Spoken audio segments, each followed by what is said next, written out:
Good morning dear students.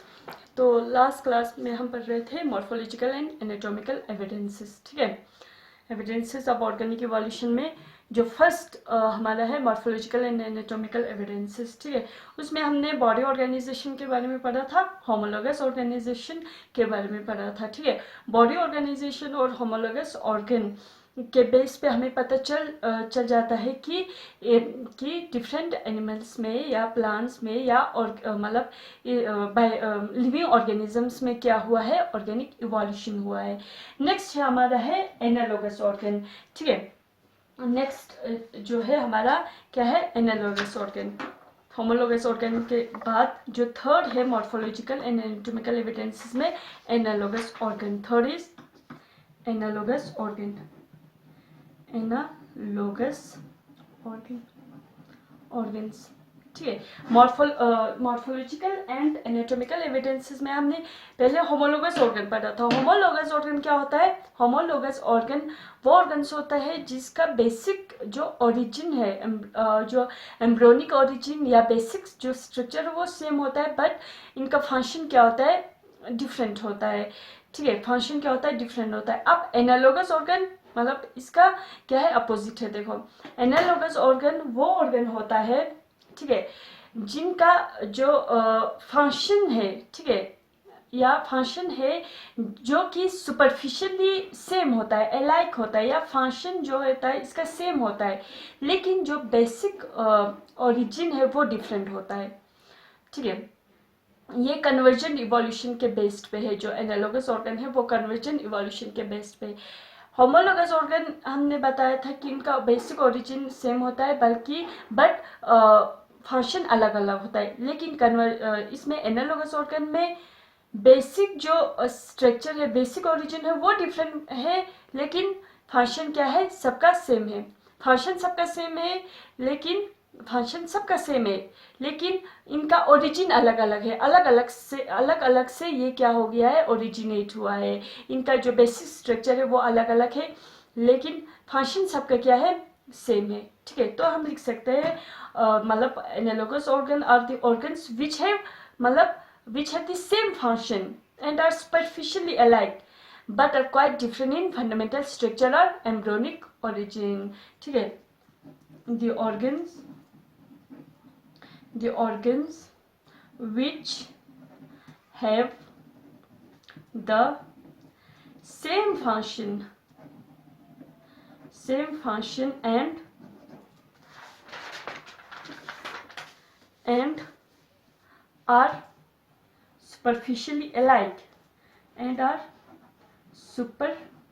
quite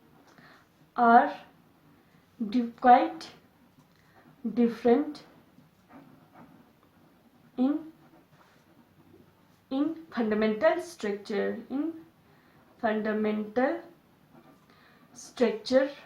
fundamental structure and embryonic origin।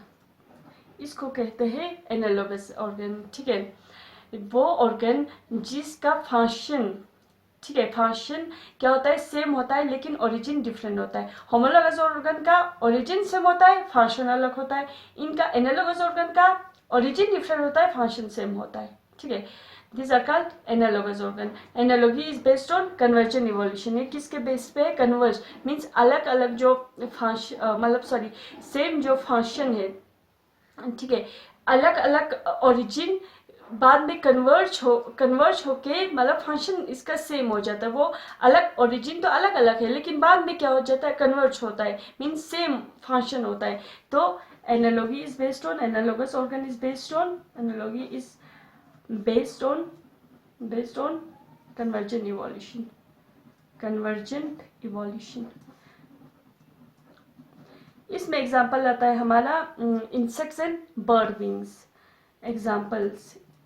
Examples अगर हम इसमें देंगे तो insects and birds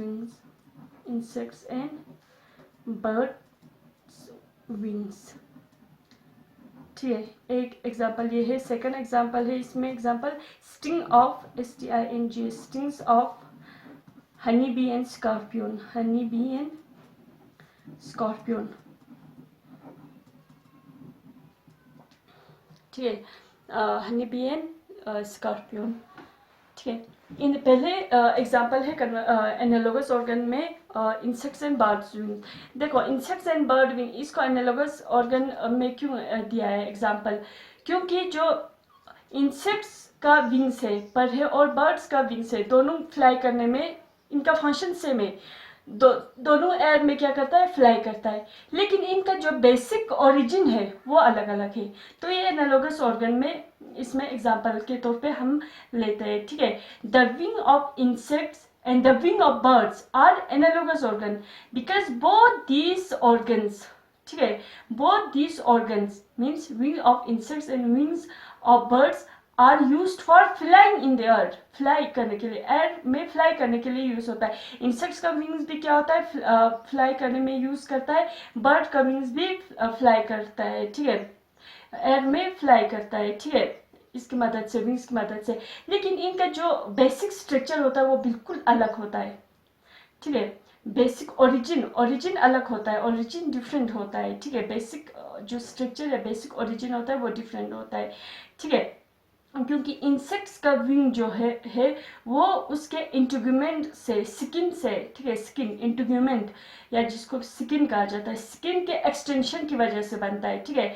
skin, insects का विंग कैसे बनता है, इसके स्किन के एक्सटेंशन, स्किन क्या होके एक्सटेंड होके बनता है इंसेक्ट्स का विंग, ठीक है।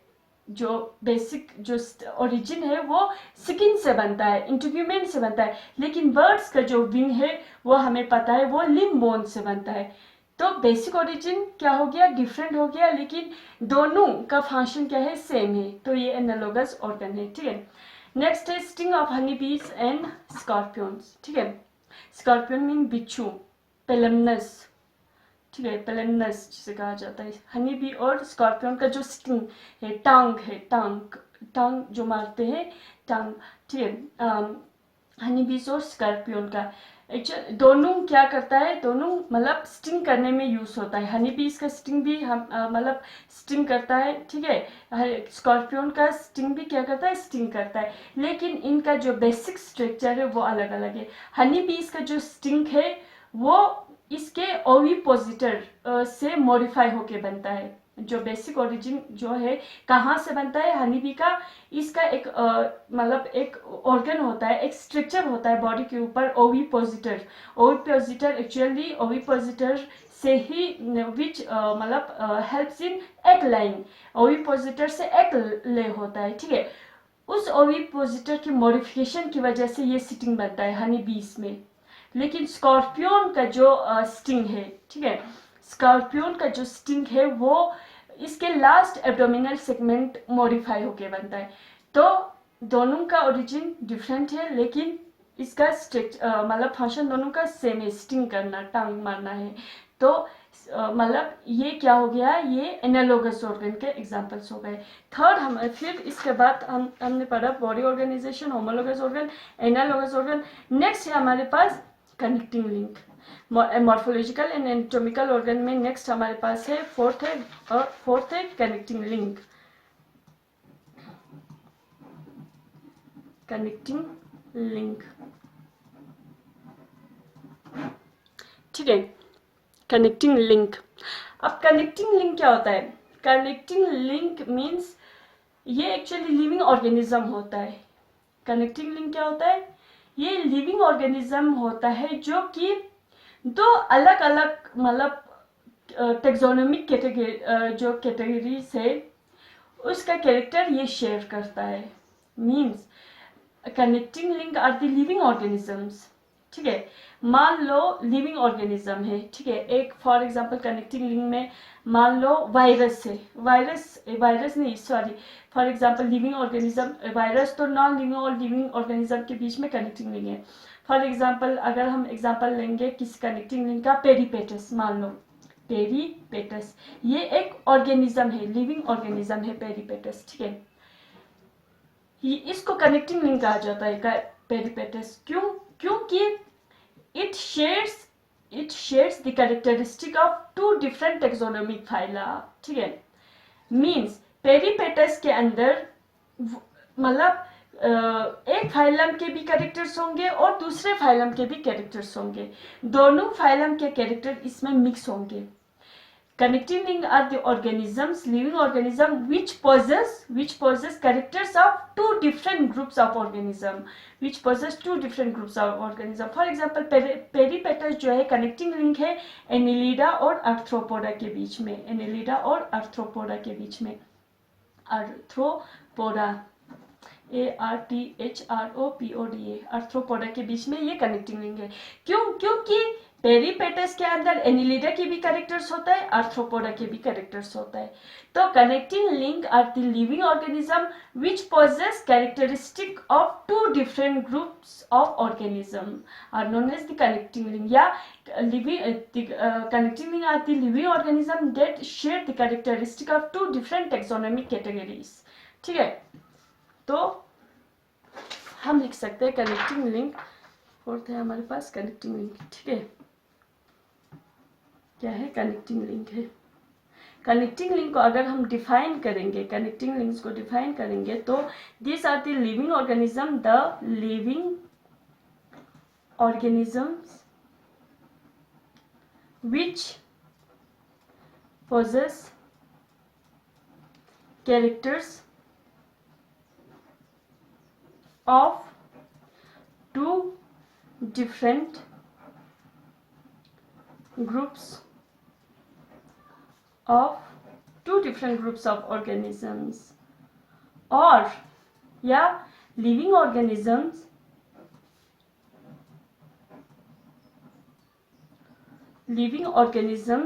that share the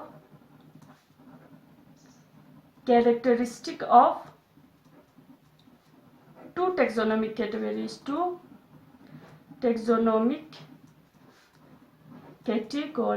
ठीक है।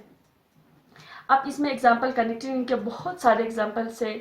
ठीक है, यूग्लिना है connecting link between plants and animals, euglena. Virus है connecting link between non living and living. Peripatus है connecting link between annelida and arthropoda. Pterospongia है connecting link between protozoa and porifera. बहुत सारे कनेक्टिंग लिंक है, हम एक एक करके लिखते हैं। पहले Euglena, it is a connecting link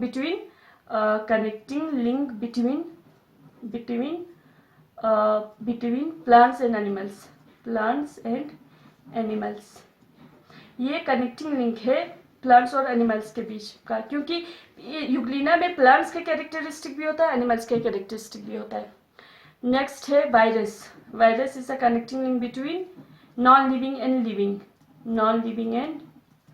living. Virus जब बाहर आता है तो नॉन लिविंग होता है, जब किसी के बॉडी के अंदर जाता है तो ये लिविंग बन जाता है। It is a connecting link between non living and living. Pterospongia, PTEROSPONGIA, it is a connecting link between protozoa and porifera. Phylum protozoa और पोरिफेरा का कनेक्टिंग लिंक है, क्योंकि इसमें प्रोटोजोआ के भी कैरेक्टर्स होता है, पोरिफेरा के भी कैरेक्टर्स होता है। टीरोस्पोंजिया। Peripatus connecting link between annelida and arthropoda.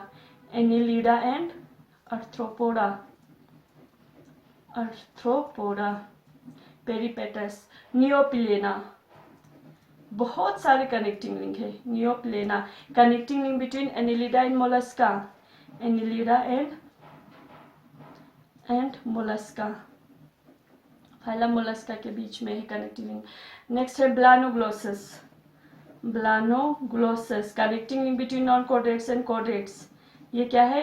Connecting link between non कोडेट्स and कोडेट्स, ब्लानोग्लोसस। फिर है काइमीरा। नेक्स्ट है काइमीरा, CHIAMERA, काइमीरा connecting link between cartilaginous fish and bony fishes.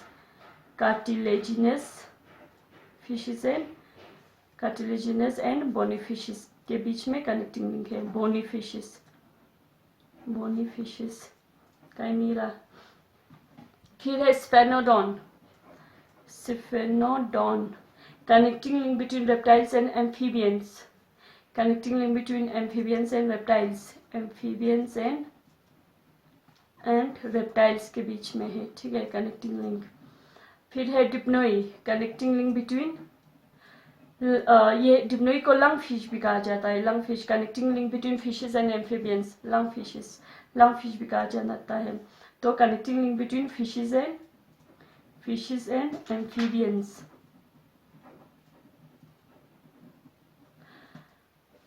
फिर है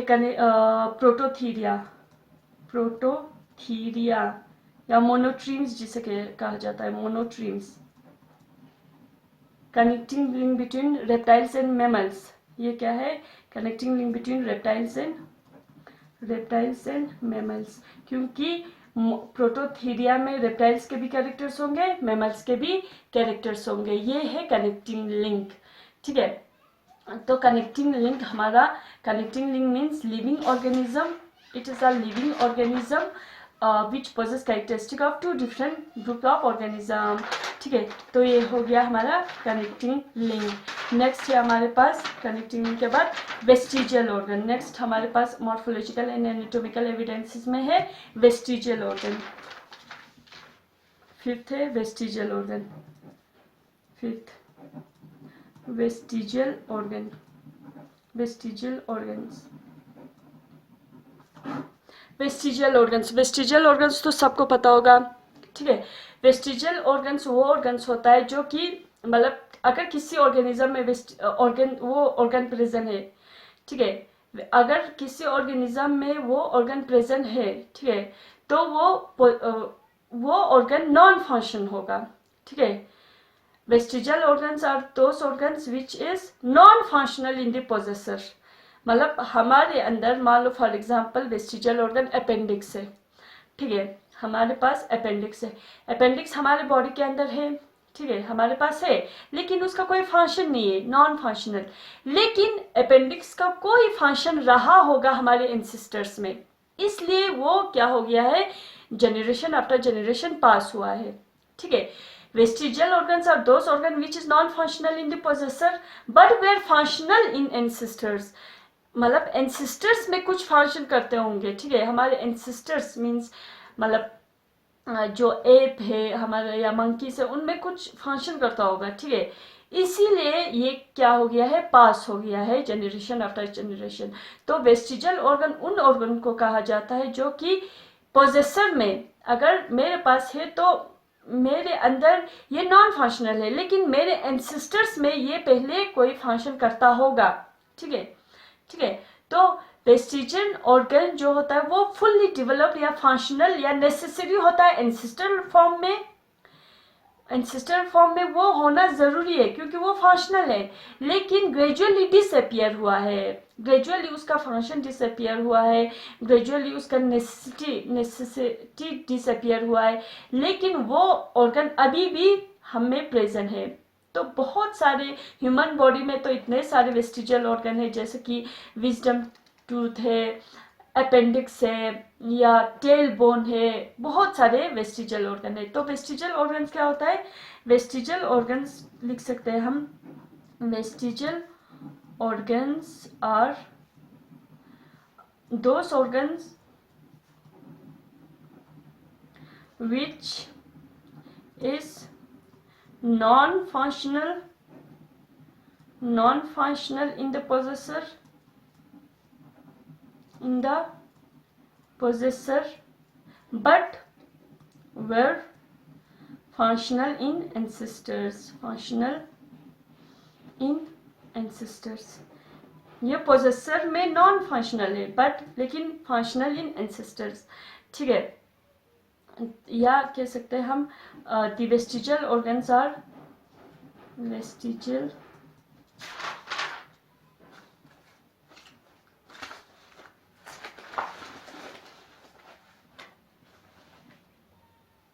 the vestigial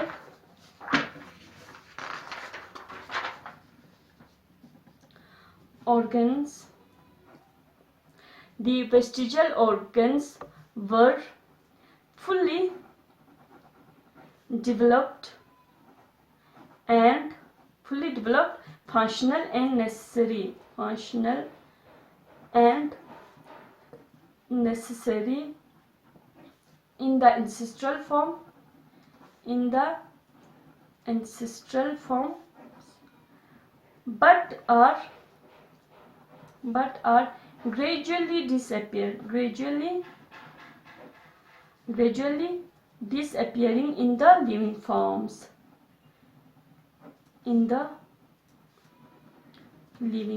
आहिस्ते आहिस्ते क्या हो गया है, ये डिसअपियर हुआ है due to change in their mode of life, या due to change in their mode of life, change in their mode of life.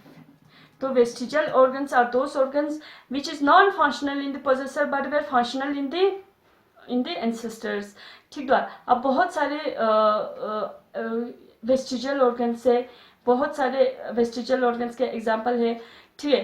तो अगर हम ह्यूमन बॉडी के अंदर वेस्टिजल ऑर्गन्स को देखेंगे, ह्यूमन बॉडी के अंदर अगर हम वेस्टिजल ऑर्गन्स देखेंगे तो इसमें हमारा आता है पहला टेल बोन, ये वेस्टिजल ऑर्गन है. कोकैक्स, ये बोन COCCYX कोकैक्स जिसे कहते हैं, ये बोन हमारे अंदर प्रेजेंट होता है, लेकिन ये क्या है, वेस्टिजल है, इसका कोई फंक्शन नहीं है क्योंकि हमारे अंदर टेल नहीं होता है. सेकंड है विजडम टीथ, इसका भी कोई फंक्शन नहीं होता है लेकिन ये प्रेजेंट होता है. नेक्स्ट है थर्ड आईलिड जिसको निक्टिटेटिंग मेम्ब्रेन कहा जाता है, ये भी वेस्टिजियल है. मेमोरी ग्लैंड इन मेल के अंदर, ह्यूमन मेल के अंदर मेमोरी ग्लैंड प्रेजेंट होना, उसका कोई फंक्शन नहीं है लेकिन मेमोरी ग्लैंड प्रेजेंट होता है. मेल के अंदर आदमियों में मेमोरी ग्लैंड प्रेजेंट होता है, तो ये भी क्या है, वेस्टिजियल है. Memory gland in male, in case of male. Vermiform appendix भी क्या है, वेस्टिजल ऑर्गन है. ये तो हो गया ह्यूमन बॉडी के अंदर. अब अदर एनिमल्स में, दूसरे एनिमल्स में, अदर एनिमल्स में वेस्टिजल ऑर्गन जैसे कि wings and feathers in flightless birds, wings and feathers जो रेटिटे के अंदर होता है, फीदर्स इन फ्लाइटलेस बर्ड्स, जो रेटिटे के अंदर जो बर्ड्स होता है, ऑस्ट्रिच जो बर्ड्स होता है उनके अंदर विंग्स भी होता है, फीदर्स भी होता है, लेकिन वो मतलब नॉन फंक्शनल होता है. नेक्स्ट है vestiges of hind limb and pelvic girdles in snake. Snake के अंदर हाइंड लिम्ब और पेल्विक गिर्डल्स होना, ये भी वेस्टिजल ऑर्गन है. ठीक है. तो ये सारे वेस्टिजल ऑर्गन्स है. ह्यूमन बॉडी के अंदर भी वेस्टिजल ऑर्गन है और अदर एनिमल्स के अंदर भी क्या है, ये वेस्टिजल ऑर्गन्स है. नेक्स्ट है मॉर्फोलॉजिकल एंड एनाटॉमिकल एविडेंसेस में लास्ट हमारा है, हमने बॉडी ऑर्गेनाइजेशन भी पढ़ा, होमोलोगस ऑर्गन भी पढ़ा, एनालोगस भी पढ़ा, कनेक्टिंग लिंक पढ़ा, वेस्टिजल ऑर्गन भी पढ़ा. लास्ट हमारे पास है एटाविज्म. Body anatomical and morphological evidences में है एटाविज्म. क्या है, नेक्स्ट है एटाविज्म. सिक्स क्या है, एटाविज्म को रिवर्शन भी कहा जाता है. एटाविज्म मीन्स वो मतलब कैरेक्टर, या इसको कहा जाता है, एटाविज्म को रिवर्जन कहा जाता है. मीन्स वो कैरेक्टर जो कि बिल्कुल, ठीक है, जो कि बिल्कुल डिसअपियर हुआ है. ठीक है. ह्यूमंस के अंदर या ह्यूमंस या किसी भी एनिमल्स के अंदर वो कैरेक्टर उसके एंसेस्टर्स में था. ठीक है, पहले एंसेस्टर्स में होता था लेकिन वो अभी बिल्कुल डिसअपियर हुआ है. ठीक है.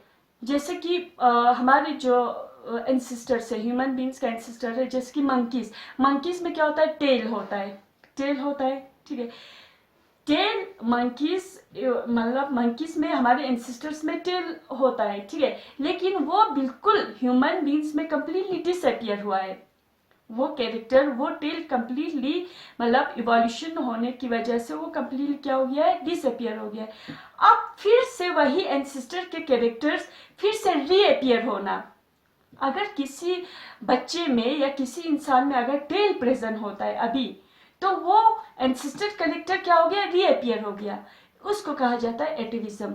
Atavism is also called reversion या थ्रोबैक कहा जाता है, क्योंकि it is atavism is the reappearance of मतलब certain ancestral character, parental character नहीं बल्कि एंसेस्ट्रल करेक्टर, ठीक है, which has either completely disappeared or greatly reduced, ठीक है। एटेविज्म मीन्स वो कैरेक्टर फिर से हमारे, मान लो हमारे एंसेस्टर में वो कैरेक्टर प्रेजेंट है, हमारे एंसेस्टर में प्रेजेंट है, लेकिन इवोल्यूशन होने की वजह से वो कैरेक्टर बिल्कुल डिसअपियर हो गया है, इस स्पीशीज में नहीं पाया जाता है।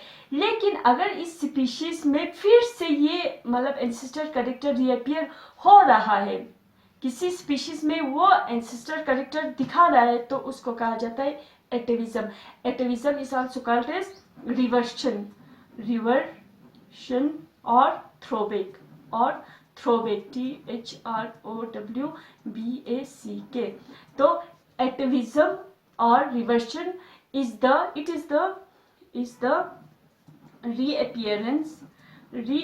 रीअपियर होना, फिर से reappearance of a certain ancestral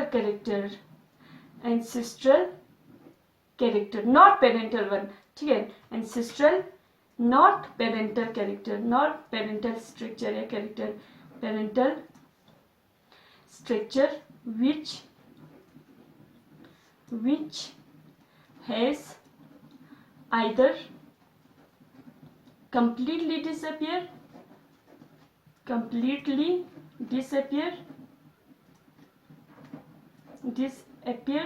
or greatly reduced, ठीक है। Atavism means it is the reappearance of certain ancestral character which has either completely disappeared or greatly reduced। तो फिर से वही एंसेस्ट्रल कैरेक्टर वापस आना किसी ऑर्गेनिज्म में, फॉर एग्जांपल ह्यूमन, कोई ह्यूमन जो बेबी है वो उनमें विथ टेल मतलब पैदा होता है, तो वो हमारे एंसेस्ट्रल कैरेक्टर फिर से उसमें क्या हो गया, रीअपियर हो गया। तो एग्जांपल के तौर पे हम लिख सकते हैं, एग्जांपल्स क्या है, पहला एग्जांपल से some baby human baby born with tail, ठीक। सेकंड एटेविज्म का एग्जांपल है development of power of moving pinna in some person,